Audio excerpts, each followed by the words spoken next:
So Kevin Durant and James Harden and maybe Kyrie Irving, that's going to be a big three for Brooklyn. What are we talking about there?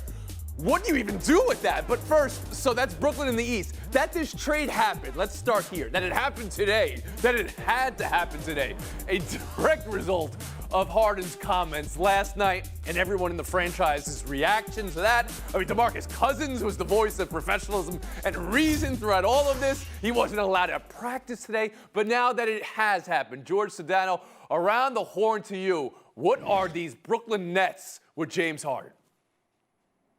Well, they're the front runner to win the Eastern Conference. I don't think there's any question about that, Tony. If you look at those three guys, there's not a better big three, maybe in all of the sport, let alone in the Eastern Conference. So let's take a look at just what they have to deal with now. The questions will arise, are there enough balls for them to all play together? And that is a real legitimate conversation that needs to be had. It is something that Steve Nash and Mike D'Antoni and all of them will have to figure out and will probably take sleepless nights to figure out. I remember covering a team with multiple stars, a trio, in fact, of Wade, LeBron, and Bosh, who everyone claimed would have similar issues. And yes, at times they did. It's going to be messy for the Brooklyn Nets. But ultimately, stars win in this league, Tony. And if you're going to win, these are three of the best stars you can have. You have two top 5 or 6 players in Durant and Harden. You've got Kyrie Irving, who is easily a top 10 player if he's on the floor and actually playing the game.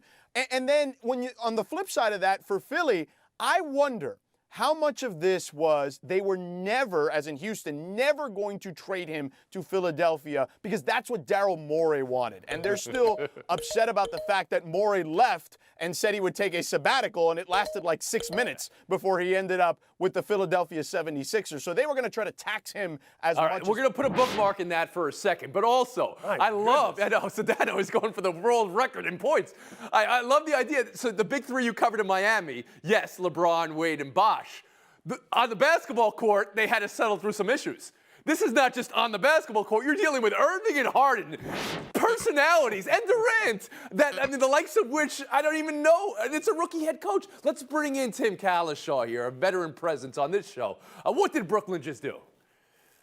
I love the Sedano enthusiasm that briefly got him up to about 15 points before you came to your senses. Yeah, I mean, they have great talent. There's no question. Is that any way that's a good fit? I think Kevin Durant's going to be standing around like this a lot of games going, when is the ball coming over here?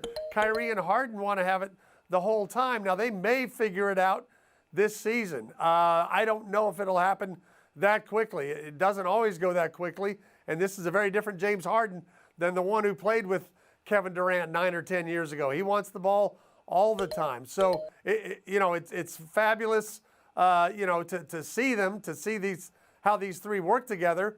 And but I think they're a long way from being the top team in the East. Emily Kaplan. Tim, with all due respect, and I'm afraid that's going to be a phrase that's going to be banned soon. Durant has played with Clay and Curry.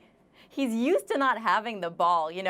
George brought up a great point. If there's something I've learned about this league, it is the petty league. And I really do feel like they dangled Philly out there just to put a middle finger to Daryl Morey. But I do think that Philly made out great in this. They dodged a bullet. If you watched that game last night, Joel Embiid, to me, made an MVP case. He looked lethargic at first. The team didn't look great. All of a sudden, he turned it on and refused to lose in the second game of a back-to-back. They need to go full score with the team that they have, and they don't need the drama that is James Harden. The drama that is James Harden. Let's just sit in that for a second, Kevin Blackistone, because I know what he did yesterday at the podium after the game and how he basically, said goodbye.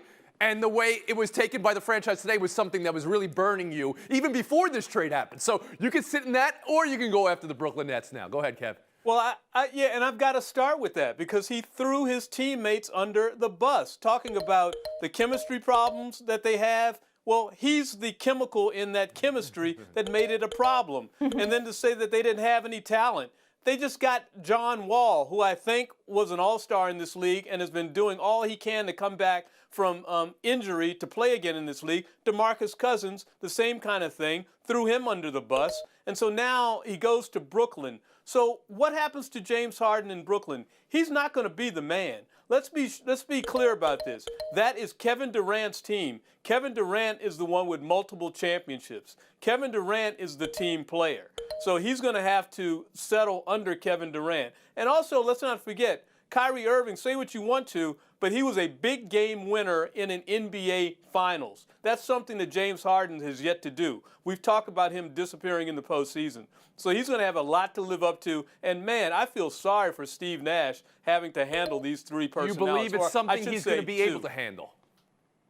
I don't know. I mean, we don't know because Steve Nash hasn't coached. I mean, this is a horrible situation for a rookie coach.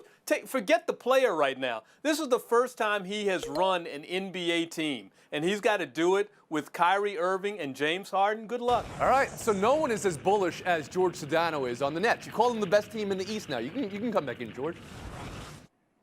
I do think that. And look, I understand what Kevin's point is, but here's the situation. Harden doesn't have to be the best player on this team. And he's had shortcomings because he's had to be the best player. That is no longer the case with Kevin Durant on this roster. And I know people can point back to 2012 when he was the sixth man and he had a tough finals against LeBron, Wade, and Bosh and those guys. But we're 8 years removed. This is a completely different James Harden than we saw in 2012. So I actually think this could be an opportunity where he can flourish because he has that experience of playing with Kevin Durant and because he doesn't have to be the best player anymore.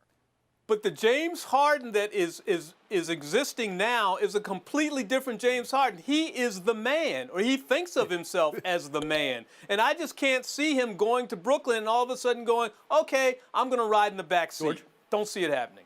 Well, but why would he want to get traded to Brooklyn because there's no way you're James Harden. There's no way you're getting traded to Brooklyn and thinking you're the man. You know that Kevin Durant is the best player. There are no discussions about that.